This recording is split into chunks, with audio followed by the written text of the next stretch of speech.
আমি যেদিন মায়ের গর্ভ থেকে দুনিয়াতে আসবো, আমার মা বেহুশ হইয়া বিছানায় কান্না শুরু করলেন। আমার আম্মা জানের কণ্ঠ বাহিরে কেউ শুনে নাই, কিন্তু আমার আম্মা জোরে কখনো কথা বলে না, ভিন পুরুষে শুনলে কবিরা গুনাহ। কিন্তু আমাকে দুনিয়াতে যখন জন্ম দিবে, দুনিয়াতে আসার সময় আমার মা এত ব্যথা অনুভব করে চিৎকার শুরু করলেন বেকারার হয়া। মায়ের আওয়াজে চিল্লানোর কারণে পাশের ঘরের মানুষ আর ঘুমাইতে পারে না। আমার মায়ের সহযোগিতার জন্য আমার দাদি আর নানি পাশে বসে আছে, আরো অনেক মহিলারা সহযোগিতা করে। আম্মা জান কান্না করে বলে, ও শাশুড়িরা চলে যাও, মা চলে যাও, আমার স্বামীকে ডাক দাও, আমার স্বামীর সাথে আমি একটু কথা বলতে চাই। আমার আব্বা জানকে গোপনে ডাকিয়া আম্মা জান আমার আব্বার হাত ধরিয়া কান্না করিয়া বলে, ও স্বামী আমার, আমাকে দয়া করে মাফ করিয়া দাও, তোমার ঘরে আসি আমি খেদমত ঠিক মতো করতে পারি না, কোনো দাবি রাখবা না। আব্বা যেন কান্না করে বলে, বিবি কেন কাঁদো? বলে, আমার উপরে 7 আসমান ভারী হইয়া চাপছে, আমি মনে হয় প্রসব বেদনায় মরিয়া যাব, কত মহিলারা মরিয়া গেল, ও স্বামী আমারে মাফ করিয়া দাও। আমার আব্বা জান আমার আম্মাকে সান্ত্বনা দিয়া নামাজের মুসাল্লায় দাঁড়ায় গেল। আব্বা জান সিজদায় পড়ে কাঁদছেন আর বলছেন, আল্লাহ, আমার স্ত্রীকে তুমি সাবিরিনদের অন্তর্ভুক্ত করে দাও। আয় আল্লাহ, সুস্থতার সাথে বাচ্চা দুনিয়াতে তুমি পাঠাইয়া দাও।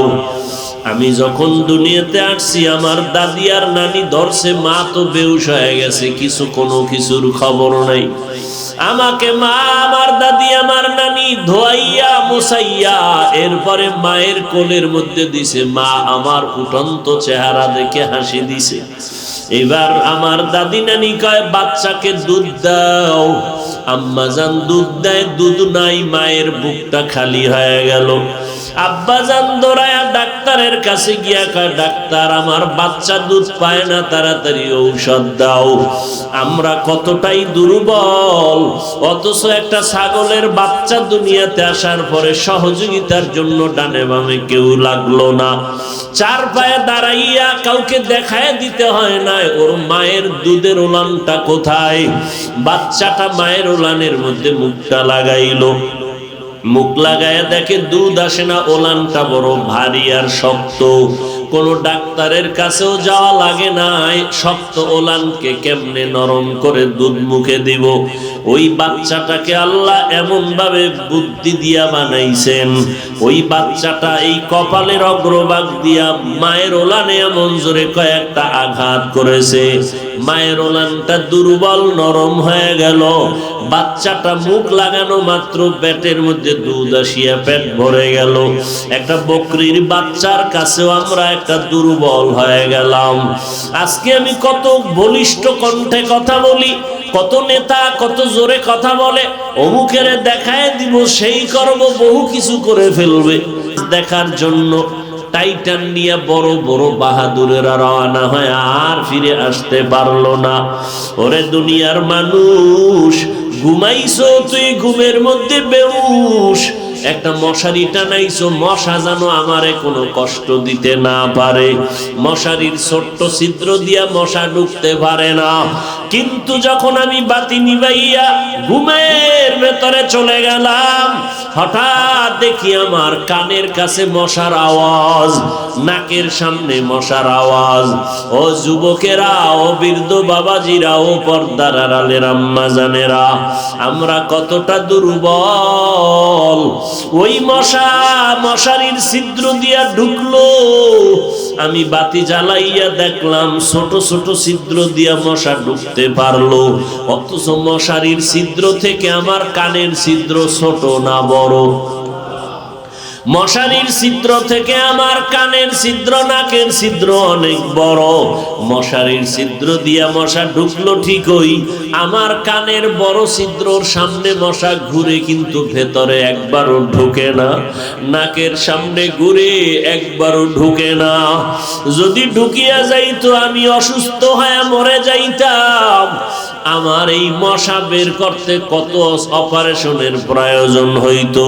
কয়েক মাস আগে সিলেটের দিকে সম্ভবত একটা যুবক ছেলে একটা কই মাছ মুখে কামড় দিছে, তাজা কই মাছ ধইরা মুখে কামড়াইয়া ধরছে। হঠাৎ করে দাঁত থেকে সুইটা কই মাছটা ভেতরে গিয়া গলার মাঝখানে গিয়া আটকায়া গেছে। গলা কাইটা ডাক্তারেরা তারপরে তার কই মাছ বের করা হলো। এরে মানুষ, পানি চলে দুনিয়াতে, একটা ধাঁধা আছে, বলে কোন বানতুফানে কোন প্রতিবন্ধকতায় আটকাইয়া রাখতে পারে না। কি বলে? পানি। পানিরে কেউ বানতে পারে না, বেঁধে রাখতে পারে না।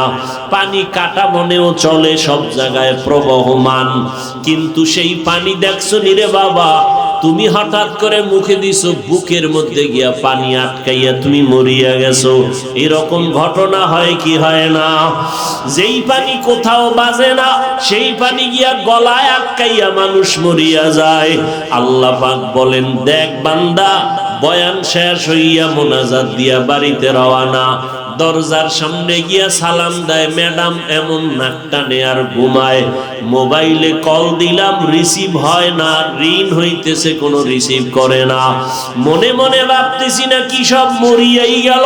দরজার উপরে এত জোরে জোরে আঘাত, আমার স্ত্রী ঘরের মধ্যে কোনো আওয়াজ নাই। মা এমন বিভোর ঘুমন্ত অবস্থায়, কিন্তু হঠাৎ মায়ের বাম পাশে একটা শিশু বাচ্চা ঘুমাইতেছে। বাচ্চাটা হঠাৎ একটু হালকা করে আওয়াজ দিছে, সাথে সাথে মা সজা। না হয় মা যদি ঘুমের মধ্যে গুইরা আমার গায়ে রুফে পইরা যাইতো, আমি নবজাতক শিশু, তাহলে আমি মরিয়া যাইতাম না? কোন মা কোনদিন বাচ্চার উপরে ঘুমের মধ্যে তো বেউস পড়ছে? আল্লাহ কয়, ফেরেশতা দিয়া তোরে পাহারা দিছি। ওই মাওলারে কেন চিনো না রে বাবা? আজকে তোমারে টাকা দিলে তার জন্য তুমি পাগল।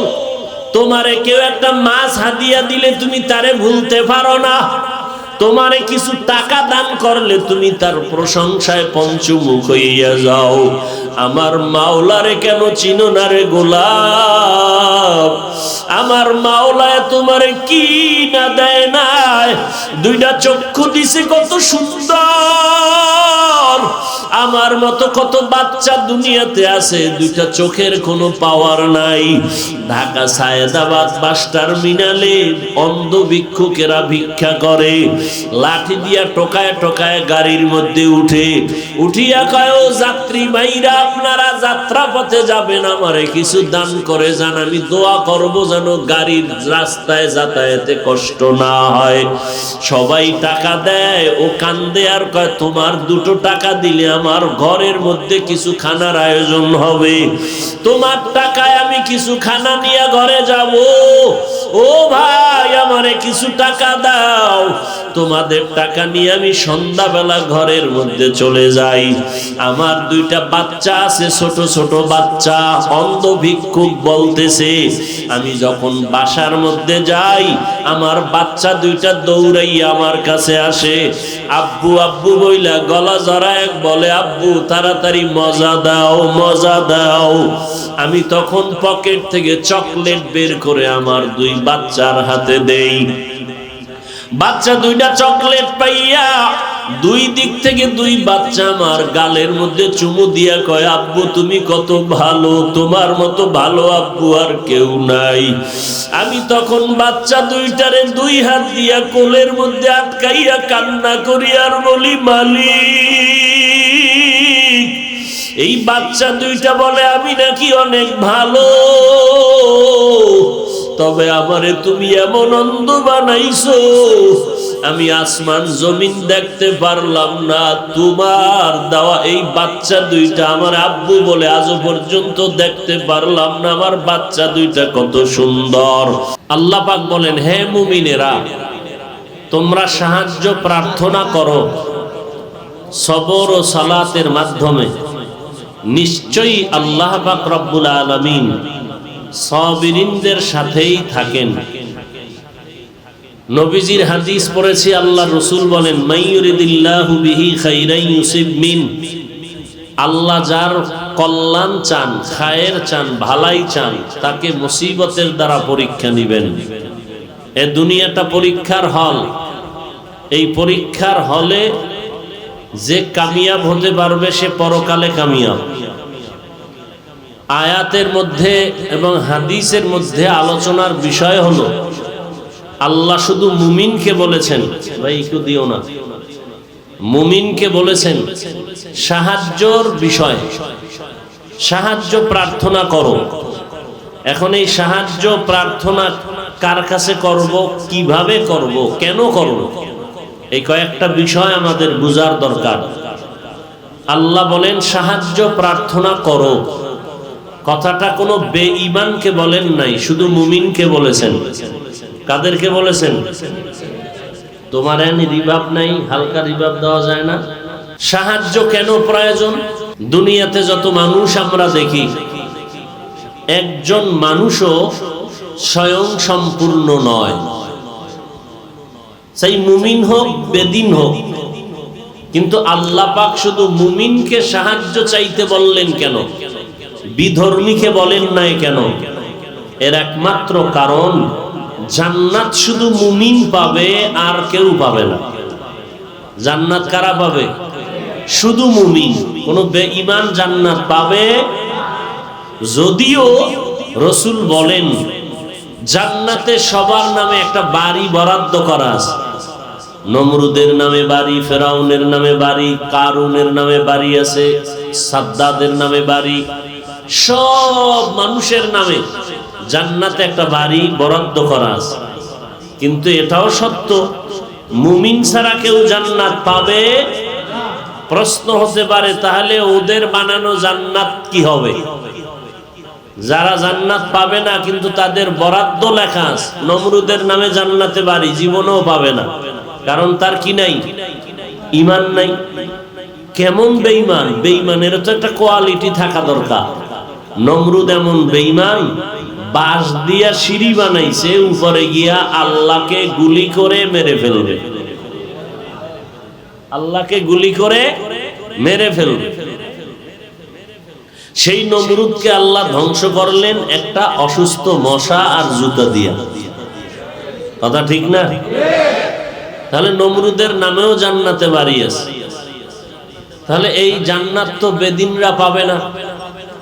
আল্লাহ এর জবাবে বলেন, ও নবী, উম্মতকে বলে দেন, আমি মানুষ পাঠাইছি আমার ডিউটি করার জন্য। ডিউটির নাম ইবাদত। ডিউটি কিছু হয় মূল, কিছু হয় ওভার। মূল ডিউটি আর কি? Over duty. ঢাকাতে গার্মেন্টসে যারা কাজ করে, ফ্যাক্টরিতে কাজ করে, 8 ঘন্টার ডিউটি, বাকি ওভার টাইম করে। ওভার টাইম, এই টাকাটা নেন, ওভার টাইম। মূল ডিউটি আর ওভার ডিউটি। যে ওভার ডিউটি করে তার আয় কম না বেশি? বেশি।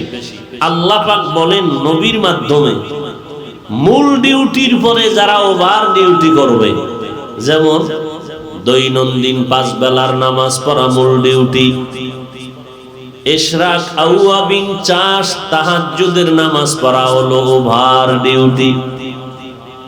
রমজানুল মুবারকে সকল মুমিন মুমিনাত রোজা রাখবে, মূল ডিউটি।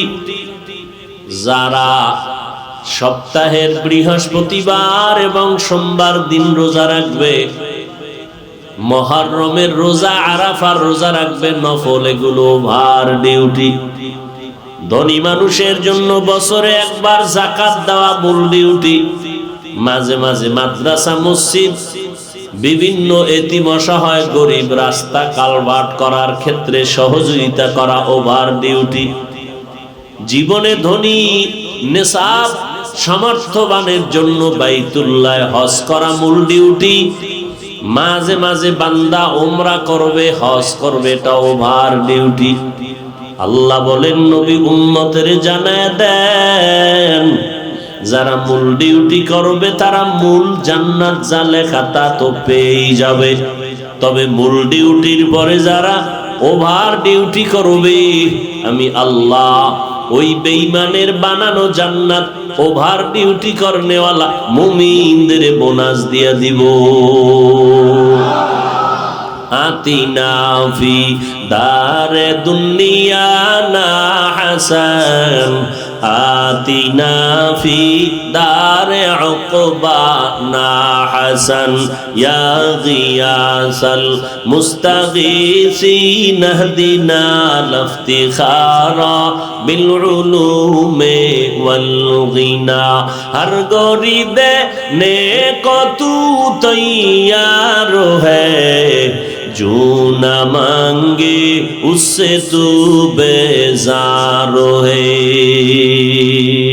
দুনিয়াওয়ালারা চাইলে কষ্ট পায়, আর আল্লাহর নিজাম ও নিয়ম না চাইলে কেন দুনিয়াওয়ালারা চাইলে কষ্ট পায়? দুনিয়াওয়ালারা অভাবী, আল্লাহর কোনো কি নাই। ইয়া আইয়ুহান নাস আনতুমুল ফুকারাউ ইলাল্লাহ ওয়াল্লাহু হুয়াল গনিয়্যুল হামিদ।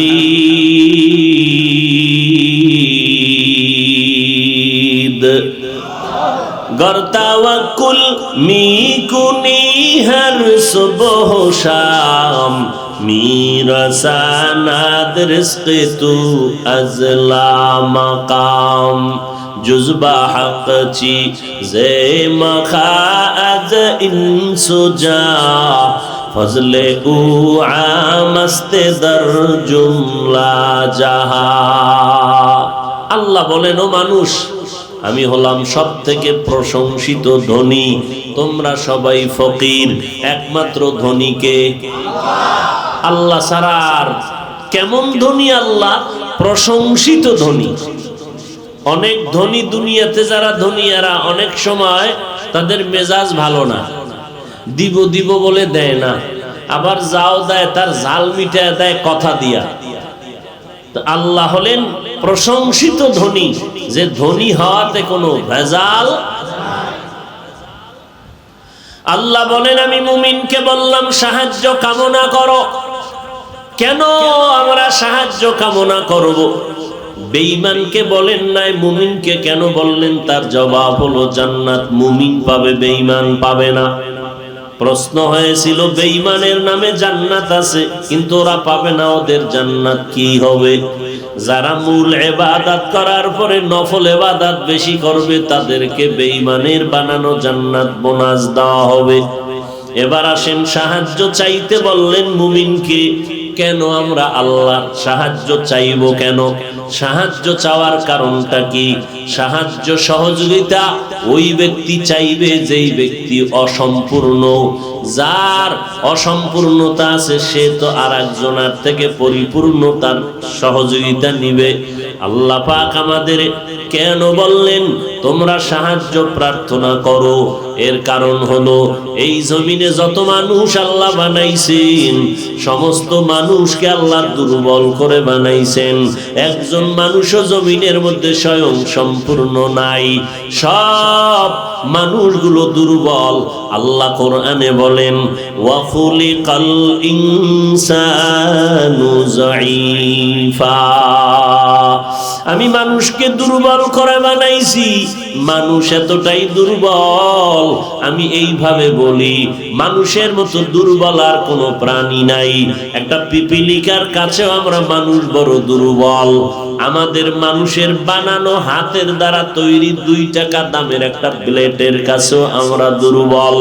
দুনিয়ার মানুষ দুনিয়ার কাছেও দুর্বল, আল্লাহর বানানো জিনিসের কাছেও দুর্বল। পিপিলিকায় যদি মেজাজটা গরম করে, বনি আদম কোনো খানা খেতে পারবে না পিপিলিকার হামলার কারণে।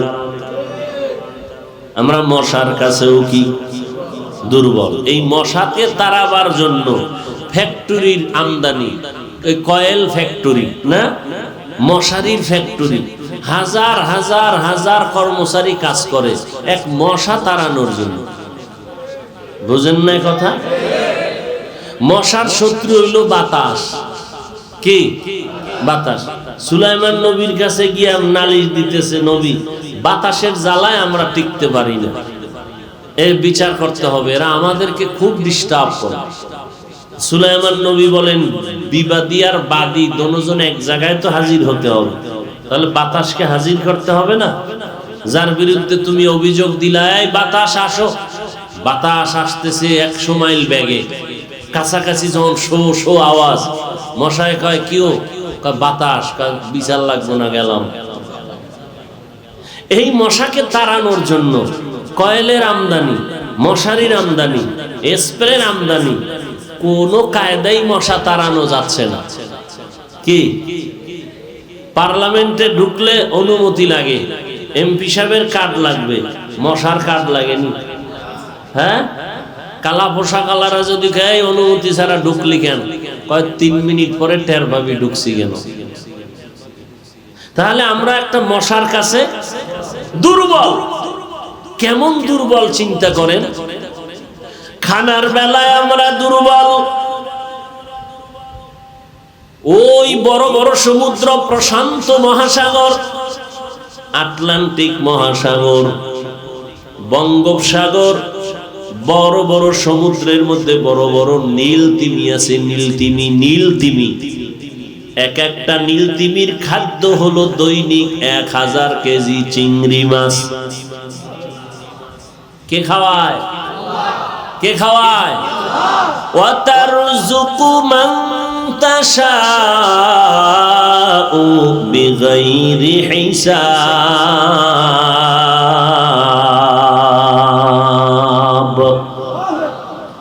কোহে কাফ একটি পাহাড়, ওখানে একটা প্রাণী বসবাস করত, সিমর্গ। ওটার প্রতিদিনের খানা 40টা মোটা তাজা হাতি। কয়দিনে খাইতো? একদিনে 40টা মোটা তাজা হাতি। কে খাওয়ায়? আল্লাহ পারেনি। যা জঙ্গলে এত পশু, এত প্রাণী, বাঘ, ভাল্লুক, হ্যাঁ, এদের খাওয়ানোর কোনো অভাব পড়ে? আমরা না খাইয়ে আন্দোলন করি, এই মরিচের দাম 1000 বলে হয়ে গেছে, কাঁচা মরিচের দাম, হ্যাঁ, আবার নাকি কমতেছে। আমরা বাঙালি আশরাফুল মখলুকাত, আবার আখিরি নবীর উম্মত। জঙ্গলের একটা প্রাণীও না খাইয়া মরা যায় নাই। নদী বন্দরে, সমুদ্রের ভিতরে, মহাসমুদ্রে হাজার হাজার কোটি ধরনের মাছ, কোন মাছ না খাইয়া মরে নাই। এমনকি সকালবেলা একটা বাসা, গাছের ভিতরে বাসা বেঁধে আছে একটা পাখি, সকালবেলা বাসার থেকে বের হয়ে খোলা আকাশে ঘুরতেছে, সন্ধ্যাবেলা নিজের পেট ভরিয়া বাচ্চার খানা নিয়ে বাসায় হাজির হয়ে গেল। একটা মাছ না খাইয়া মরে না, জঙ্গলের প্রাণী না খাইয়া মরে না, গাছের পশু বা গাছের প্রাণী না খাইয়া মরে না। আমরা আশরাফুল মখলুকাত, আমরা আখিরি নবীর শ্রেষ্ঠ উম্মত। আমাদের খানায় কেন কষ্ট? একমাত্র কারণ হলো আমাদের আল্লাহ যেই ডিউটি করার জন্য বানাইছেন, ওই ডিউটি আমরা ঠিক মতো করি না। আর যদি আমরা ডিউটি করতাম, মুসা নবী আর ঈসা নবীর উম্মত বনি ইসরাইল যাদের বলা হয়, আল্লাহ আসমান থেকে এদের জন্য ডাইরেক্ট খানা দিতেন। সন্ধ্যাবেলা দেখতো পাখির ভুনা গোশত জমিনে পড়তেছে বৃষ্টির মতো, আর হালুয়া। আল্লাহ কয় এটি খাও। মজা পাইছে, চিন্তা করছে আজকে খাইলে কাল খামু কি, কিছু রাইখে দিছে। আল্লাহ কইছিল রাখবা না, রাখলে বন্ধ হয়ে যাবে। বেশি চালাক তো, কিছু খাইয়া কিছু রাখছে, কালকে খামু কি, পরের দিন থেকে খাওয়ান বন্ধ হয়ে গেছে।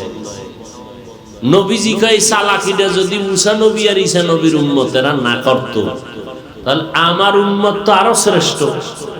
আমার উম্মতেরা কিয়ামত পর্যন্ত ঘুমাইয়া ঘুমাইয়া আসমানের খানা পাইতো ডাইরেক্ট। বনি ইসরাইলের থেকে আমগো দাম কম না বেশি? অথচ আমরা খানার জন্য মারপিট করি, ঠিক না? ডাক্তার কইছে মিষ্টি খাওয়া হারাম, হে গেছে মিলাদুন নবীর জিলাপি খাইতে মসজিদে, সবে বরাতে মিষ্টি খাইব মসজিদে, জিলাপি গরম খাইতে গিয়া পড়লা একটা ধইরা বগলের তলে রাইখা আর একটারে টান দিবে। একজনের পিছন দিয়া তাকায় দেখে আমি একটা হইনি, দুইটা লয়ে টানে ও বগলের তলেরটা টান দিছে মানে ওরে ধইরা ফালাই। ধইরা তো দুইজনে হাতাহাতি কিলাকিলি, ওদিক দিয়া বাকিরা খাইয়া বাসায় গেছে। এগোটা পইরা ভাইয়ের তলে ভর্তা, এক প্যাকেটও ভাই নাই। 1.5 ঘন্টা হোমানে ধাক্কা ধাক্কি করে এবার বাড়ি যায় কাল্লাই মসজিদে আর ঢুকাইও না। বিষয় কি কয়, জিলাপি পাইলাম না কেন? অথচ ডাক্তার বলছে মিষ্টি খাওয়া নিষেধ। এইরকম খাদো খায় গেছি আমরা বাঙালি। যার আছে এ কয় আরো লাগবে। দেখেন না, গরিবের বন্টন করা খাওন ভাগাভাগি হয়ে গরিব মোটেই পায় না। আবার দেখছেন এই কোরবানির সময় আমরা কোরবানি যারা দিয়েছেন আধা কেজি 1 কেজি কিছু গোশত গরিবদের দিছে না, এরা কারবার করছে কি সব এক জায়গায় জমাই আবার বিক্রি করতে হইছে। কি ব্যাপার? কয় 400 টাকা 800 টাকার কেজি, এখন কত? 400 টাকা নাও। এগোদা হইলো খাওয়ানোর জন্য, তোরা খাইতে পারবি না, দিলাম। এই অবস্থা থাকলে কি কারো দিতে মনে চায়? একটা গরিবকে টাকা দিলাম, তুমি বাজার সদাই নিয়ে বাচ্চা নিয়ে আরাম করো, সে গিয়া গাঞ্জা খাইতে হইছে। এরকম আছে না নাই? সে গিয়া ক্যারাম বোর্ড খেলতে হইছে টাকা পাইয়ে সে এখন ট্যাবলেট খায়, সে এখন নাচ গান করে। দান যে করবো তারও কোনো উপায় নাই, তারপরও দানের হাত বন্ধ করা যাবে না। তবে জানি যদি আমার টাকা দান করলে এই ছেলেটা গিয়া গুনাহ করবে, নিশ্চিত যদি জানি, তাহলে তাকে দান করা জায়েজ না। তাহলে আমরা সবাই দুর্বল খানার বেলায়। কি আরে মানুষ তো এক সময় খাইতে পারতো, 13 জনের খানা একজনে খাইতে, এরকম মানুষ ছিল না? মুরব্বীরা কি কন? আর এখন খাওয়ার মানুষ নেই। কি এই লাগে আরেক দল স্লোগান শুরু করছে, জন্মটারে নিয়ন্ত্রণ করো ট্যাবলেট খাইয়া। কেন? মানুষ বাড়লে থাকবে কই, খাবে কি?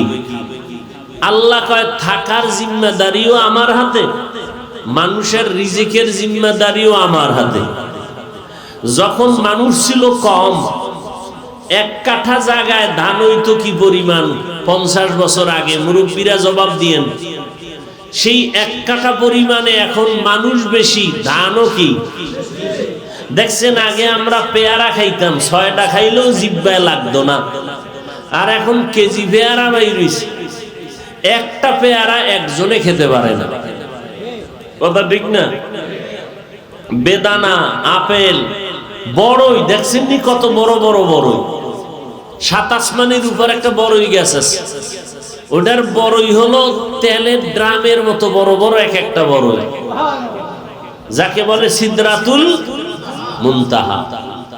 তা আমি যেটা বুঝাইতেছি, আমরা সবাই কি খানার বেলায় দুর্বল, ঘুমের বেলায় দুর্বল, আমরা হাঁটার বেলায় দুর্বল।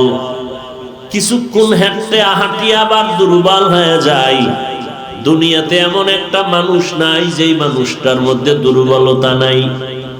এরে নবীর উম্মতের দল, এমন কি দেখেন একটা ছাগলের বাচ্চা যখন দুনিয়াতে আসে, ডানে বামে কোনো সহযোগিতা লাগে না, বাচ্চাটা জমিনের মধ্যে পড়িয়া 4 পায়ে দাঁড়ায় যায়। মায়ের দুধ কোথায় দেখায় দিতে হয় না, বাচ্চাটা নিজে নিজে তালাশ করে মায়ের দুধে মুখ লাগায়। আর আমরা আদম সন্তান এত দুর্বল, আমি যেদিন মায়ের গর্ভ থেকে দুনিয়াতে আসবো, আমার মা বেহুশ হইয়া বিছানায় কান্না শুরু করলেন। আমার আম্মা জানের কণ্ঠ বাহিরে কেউ শুনে নাই, কিন্তু আমার আম্মা জোরে কখনো কথা বলে না, ভিন পুরুষে শুনলে কবিরা গুনাহ। কিন্তু আমাকে দুনিয়াতে যখন জন্ম দিবে, দুনিয়াতে আসার সময় আমার মা এত ব্যথা অনুভব করে চিৎকার শুরু করলেন বেকার হয়া। মায়ের আওয়াজে চিল্লানোর কারণে পাশের ঘরের মানুষ আর ঘুমাইতে পারে না। আমার মায়ের সহযোগিতার জন্য আমার দাদি আর নানি পাশে বসে আছে, আরো অনেক মহিলারা সহযোগিতা করে। আম্মা জান কান্না করে বলে, ও শাশুড়িরা চলে যাও, মা চলে যাও, আমার স্বামীকে ডাক দাও, আমার স্বামীর সাথে আমি একটু কথা বলতে চাই। আমার আব্বা জানকে গোপনে ডাকিয়া আম্মা জান আমার আব্বার হাত ধরিয়া কান্না করিয়া বলে, ও স্বামী আমার, আমাকে দয়া করে মাফ করিয়া দাও, তোমার ঘরে আসি আমি খেদমত ঠিক মতো করতে পারি না, কোনো দাবি রাখবা না। আব্বা যেন কান্না করে বলে, বিবি কেন কাঁদো? বলে, আমার উপরে 7 আসমান ভারী হইয়া চাপছে, আমি মনে হয় প্রসব বেদনায় মরিয়া যাব, কত মহিলারা মরিয়া গেল। ও স্বামী আমারে মাফ করিয়া দাও। আমার আব্বা জান আমার আম্মাকে সান্ত্বনা দিয়া নামাজের মুসাল্লায় দাঁড়ায় গেল। আব্বা জান সিজদায় পড়ে কাঁদছেন আর বলছেন, আল্লাহ, আমার স্ত্রীকে তুমি সাবেরিনদের অন্তর্ভুক্ত করে দাও। আয় আল্লাহ, সুস্থতার সাথে বাচ্চা দুনিয়াতে তুমি পাঠাইয়া দাও। আমি যখন দুনিয়াতে আসছি আমার দাদি আর নানি ধরছে, মা তো বেহুশ হয়ে গেছে, কোনো কিছুর খবর নাই। আমাকে মা, আমার দাদি, আমার নানি ধোয়াইয়া মুছাইয়া এরপরে মায়ের কোলের মধ্যে দিছে। মা আমার ফুটন্ত চেহারা দেখে হাসি দিছে। এবার আমার দাদি নানি কয়, বাচ্চাকে দুধ দাও। আম্মা জান দুধ দেয়, দুধ নাই, মায়ের বুকটা খালি হয়ে গেল। আব্বা জান দৌড়ায়া ডাক্তারের কাছে গিয়া কয়, ডাক্তার আমার বাচ্চা দুধ পায় না, তাড়াতাড়ি ঔষধ দাও। আমরা কতটাই দুর্বল, অথচ একটা ছাগলের বাচ্চা দুনিয়াতে আসার পরে সহযোগিতার জন্য ডানে বামে কেউ লাগলো না। 4 পায়ে দাঁড়াইয়া কাউকে দেখায় দিতে হয় না ওর মায়ের দুধের ওলানটা কোথায়। বাচ্চাটা মায়ের ওলানের মধ্যে মুখটা লাগাইলো, মুখ লাগায় দেখে দুধ আসে না, ওলানটা বড় ভারী আর শক্ত। কোন ডাক্তারের কাছেও যাওয়া লাগে নাই, শক্ত ওলানকে কেমনে নরম করে দুধ মুখে দিব। ওই বাচ্চাটাকে আল্লাহ এমন ভাবে বুদ্ধি দিয়া বানাইছেন, ওই বাচ্চাটা এই কপালের অগ্রভাগ দিয়া মায়ের ওলানে এমন জোরে কয়েকটা আঘাত করেছে, মায়ের ওলানটা দুর্বল নরম হয়ে গেল। বাচ্চাটা মুখ লাগানো মাত্র পেটের মধ্যে দুধ আসিয়া পেট ভরে গেল। একটা বকরির বাচ্চার কাছেও আমরা একটা দুর্বল হয়ে গেলাম। আজকে আমি কত বলিষ্ঠ কণ্ঠে কথা বলি, কত নেতা কত জোরে কথা বলে, অমুকের দেখায় দিব, সেই করব, বহু কিছু করে ফেলবে দেখার জন্য। টাইটান নিয়ে বড় বড় বাহাদুরেরা রওনা হয়, আর ফিরে আসতে পারলো না। ওরে দুনিয়ার মানুষ, ঘুমাইছো তুই, ঘুমের মধ্যে বেহুশ, একটা মশারি টানাইছো, মশা যেন আমারে কোনো কষ্ট দিতে না পারে।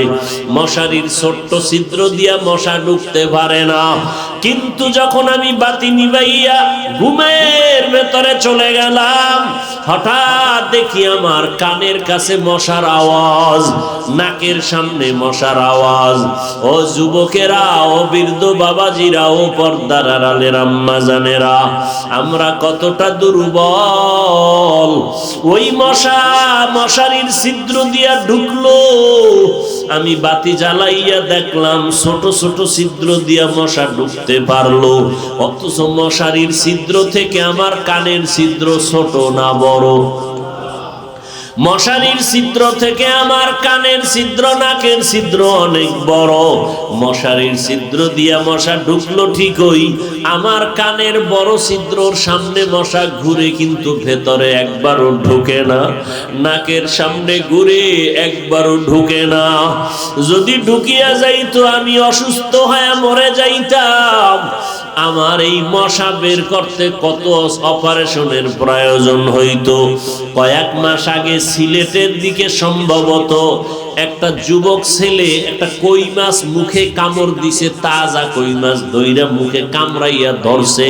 হঠাৎ করে দাঁত থেকে সুইটা কই মাছটা ভেতরে গিয়া গলার মাঝখানে গিয়া আটকায়া গেছে। গলা কাইটা ডাক্তারেরা তারপরে তার কই মাছ বের করা হলো। এরে মানুষ, পানি চলে দুনিয়াতে, একটা ধাঁধা আছে, বলে কোন বান্তুফানে কোন প্রতিবন্ধকতায় আটকাইয়া রাখতে পারে না। কি বলে? পানি। পানিরে কেউ বাঁধতে পারে না, বেঁধে রাখতে পারে না। পানি কাটা মনেও চলে, সব জায়গায় প্রবহমান। কিন্তু সেই পানি দেখছো নি রে বাবা, তুমি হঠাৎ করে মুখে দিছো, বুকের মধ্যে গিয়া পানি আটকাইয়া তুমি মরিয়া গেছো। এরকম ঘটনা হয় কি হয় না? যেই পানি কোথাও বাজে না, সেই পানি গিয়া গলায় আটকাইয়া মানুষ মরিয়া যায়। আল্লাহ পাক বলেন, দেখ বান্দা, বয়ান শেষ হইয়া মোনাজাত দিয়া বাড়িতে রওয়ানা, দরজার সামনে গিয়া সালাম দেয় ম্যাডাম, এমন নাক টানে আর ঘুমায়। মোবাইলে কল দিলাম, রিসিভ হয় না, রিং হইতেছে, কোনো রিসিভ করে না। মনে মনে ভাবতেছি না কি সব মরিয়াই গেল। দরজার উপরে এত জোরে জোরে আঘাত, আমার স্ত্রী ঘরের মধ্যে কোনো আওয়াজ নাই।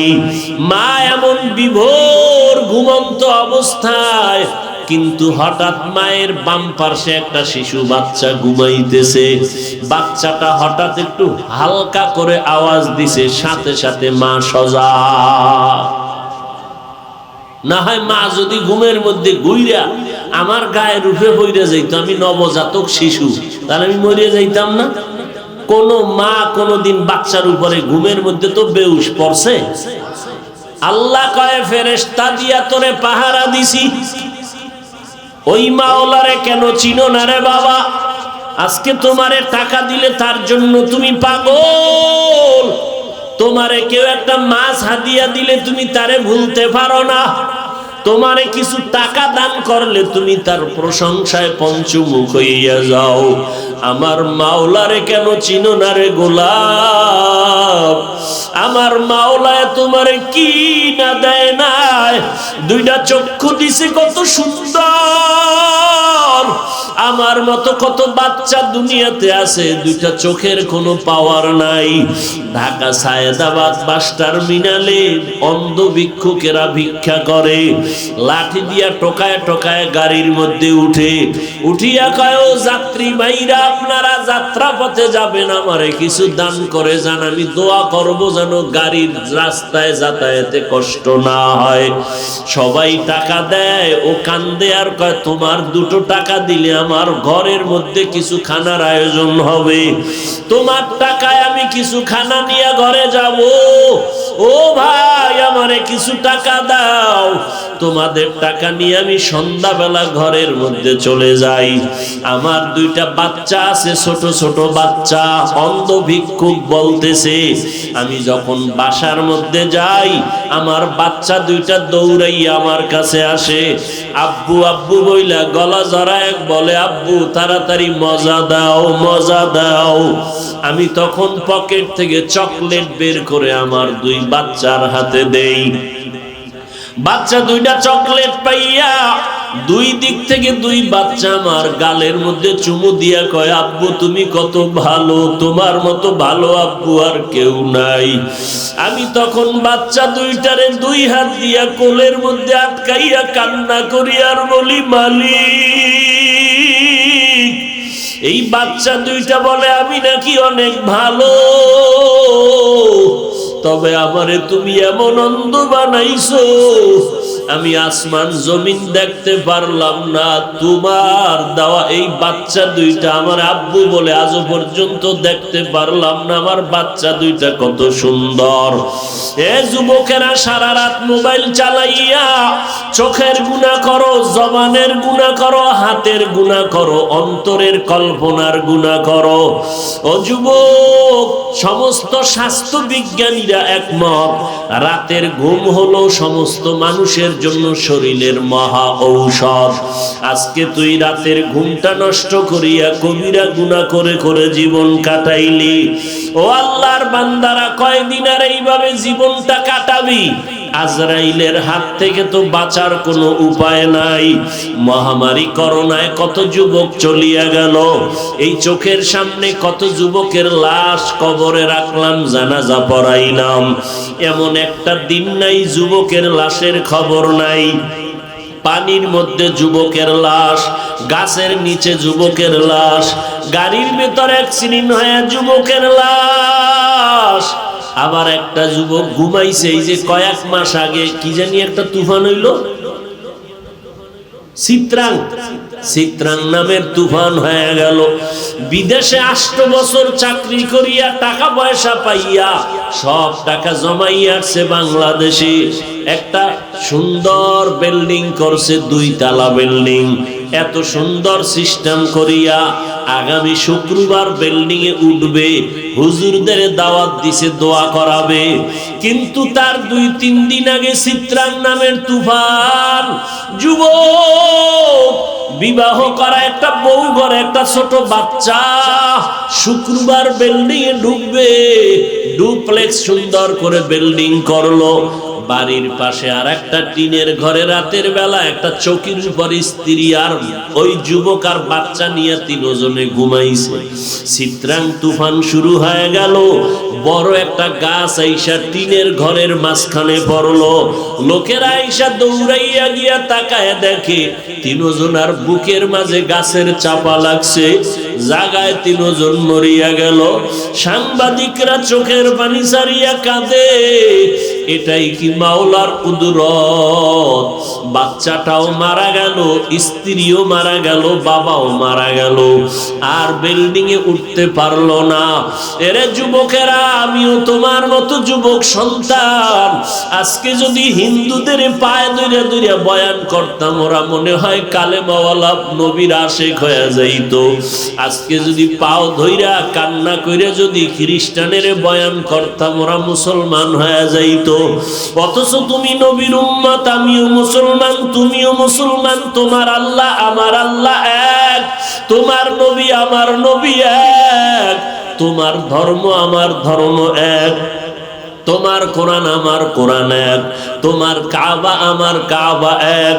আজকে হিন্দুরা নবীর আদর্শ জীবনে পালন করবে না, বৌদ্ধ ধর্মের লোকেরা পালন করবে না। তুমি নবীর আশেক, আল্লাহ মানো, নবী মানো, কোরআন মানো, হাদিস মানো, জান্নাত মানো, জাহান্নাম মানো।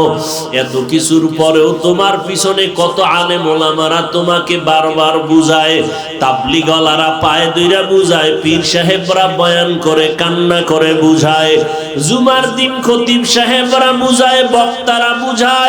কি বুঝায়? বলে নামাজ পড়ো, মা বাবার খেদমত করো, মুরব্বীদের সাথে ভালো আচরণ করো, 5 বেলার নামাজ পড়ো, জবানটাকে গুনাহ থেকে হেফাজত করো, গালাগালি মিথ্যা গীবত শিকায়াত থেকে বাঁচাও। এত বুঝানোর পরেও কেন বুঝো না রে বাবা? মনে মনে কি ভাবছো হুজুরদের কথা মিথ্যা, কোরআন মিথ্যা? একটা যুবক দাঁড়াইয়া পারলে প্রমাণ দাও কোরআন মিথ্যা, আমি এখন দাড়ি কেটে ফেলবো, এখন আমি প্যান্ট শার্ট টাই লাগায় রাস্তায় নাচ গান করব। আজ পর্যন্ত কোরআনের কেউ বিরোধিতা করতে পারে নাই, বরং বহু বেঈমানেরা বিরোধিতা করতে গিয়া কালেমা পড়ে মুসলমান হয়ে গেল। এরে নবীর উম্মত যুবক, আজকে তাকাইয়া দেখো, তোমার মতো যুবক আজকে স্কুল কলেজে পড়ে 5 ওয়াক্ত নামাজি আছে না নাই? তোমার মতো যুবক আজকে তাকাইয়া দেখো, র্যাব আর্মি পুলিশ বিডিআরের চাকরি করে, নামাজ পড়ে, অভাব নাই। তোমার মতো যুবক আজকে তাকায় দেখো, এমপি মন্ত্রী চেয়ারম্যান মেম্বার দাড়িওয়ালা নামাজির অভাব নাই। তুমি কেন পারবা না রে বাবা? ও পর্দার আড়ালের মা বোনেরা, আল্লাহর কাছে তৌফিক কামনা করেন, একটা নেককার সন্তান দুনিয়াতে রেখে যান। ও পর্দার আড়ালের আম্মা জান, ও যুবক, তোমাকে আল্লাহ যদি হেফাজত না করে তুমি ঘরে গিয়েও বাঁচতে পারবা না। আল্লাহ পাকের তৌফিক কামনা করো, স্কুলে পড়ো, কলেজে পড়ো, চাকরি করো, বাধা নাই, তবে 5 ওয়াক্ত নামাজ পড়ো, মা বাবার দোয়া নিয়ে চলো, আল্লাহর মোহাব্বত নিয়ে চলো, 5 ওয়াক্ত নামাজ পড়ো, উলামায়ে কেরামের পরামর্শ নাও, মা বাবার দোয়া নিয়ে চলবা, জীবনে যত গুনাহ করছো আর করবা না। এই উঠেন কেন? কি হয়েছে? বৃষ্টি কি হয়েছে? পাগল হয়ে গেছে। আল্লাহ পাক রব্বুল আলামিন সারাদিনই তো বৃষ্টি, সারা সপ্তাহ বৃষ্টি, এই পরীক্ষায় ফেল। ভাইরা আমার, মাছ ধরার জন্য পেটের ধান্দায় তো বৃষ্টিতে ভিজতে পারো। কেউ যদি কয় তোমারে 500 টাকা দিব, 1000 টাকা দিব, রোদ্রে দাঁড়াও বৃষ্টিতে ভিজো, কয় রেডি। দুনিয়ার জন্য বৃষ্টিকে ভয় পাও না। আর আমার মাওলার কোরআনের বয়ান চলে। আসলে বিষয়টা কি একটু আগেই বলছি, আমার মাওলায় তোমাকে এত নেয়ামত দিল, টাকা দিলে তার জন্য তুমি ভক্ত হয়ে পাগল হয়ে দৌড়াও। আজকে মাওলার মোহাব্বত না থাকার কারণে এত বয়ানের পরেও তোমার দিল নরম হয় না, চোখে পানি আসে না, আজান শুনে তুমি মসজিদে যাও না। ওরে আল্লাহর কোরআনের আযাবের কথা বর্ণিত আছে গুনাহগারের জন্য, একটা সেকেন্ডের জন্য আযাব সহ্য করতে পারবা না। আল্লাহর কাছে দোয়া করার জন্য রেডি হও, 2 ফোঁটা চোখের পানি ছাড়ার জন্য চেষ্টা করো, পেছনের গুনার জন্য তওবা করো, আর মনে মনে আল্লাহকে বলো, আল্লাহ আর নামাজ ছাড়বো না, বেপরদায় চলবো না, মা বাবাকে কষ্ট দিব না, ওলামায়ে কেরামের বিরুদ্ধাচরণ করব না, দেশের বিরুদ্ধে জাতির বিরুদ্ধে ষড়যন্ত্র করব না। যদি তওবা করার খাঁটি নিয়ত থাকে, খাঁটি নিয়তে 2 হাত আল্লাহকে দেখায়া দাও। আয় আল্লাহ আমাদের হাত কবুল করে নেন, আয় আল্লাহ আমাদের তওবা কবুল করে নেন, তওবার উপরে মজবুত হয়ে চলার তৌফিক দান করেন, আমিন। আলহামদুলিল্লাহি রাব্বিল আলামিন, والصلاة والسلام على سيد الأنبياء والمرسلين وعلى آله وأصحابه أجمعين يا أرحم الراحمين يا أرحم الراحمين يا أرحم الراحمين رب ارحمهما كما ربياني صغيرا اللهم إنك عفو كريم تحب العفو فاعف عنا اللهم إنا نسألك رضاك والجنة ونعوذ بك من سخطك والنار يا الله আমরা গুনার বোঝা নিয়ে আপনার দরজায় হাজির হয়েছি। ওলামায়ে কেরাম, মুরব্বী, হাজী সাহেব, ব্যবসায়ী, চাকরিজীবী, আমার কলিজার যুবক ছাত্র ভাই, পর্দার আড়ালের মা বোনেরা, ও আল্লাহ আমরা সবাই গুনাহগার, জাহান্নামের আসামি। বৃষ্টির ভিতরে দোয়া কবুল হয় রে যুবক, বৃষ্টির মধ্যে দোয়া কবুল হয়, অন্তর দিয়া মাওলাকে বলতে থাকো, ও আল্লাহ গুনার বোঝা নিয়ে হাজির হয়েছি, গুনাহ করতে করতে হাত 2টা নাপাক করে ফেলেছি, গুনার কারণে জিহ্বা নাপাক, চোখ নাপাক, অন্তর নাপাক। আয় আল্লাহ তওবার নিয়তে হাত তুলেছি, আর গুনাহ করব না, মেহেরবানি করে দয়ার নজরে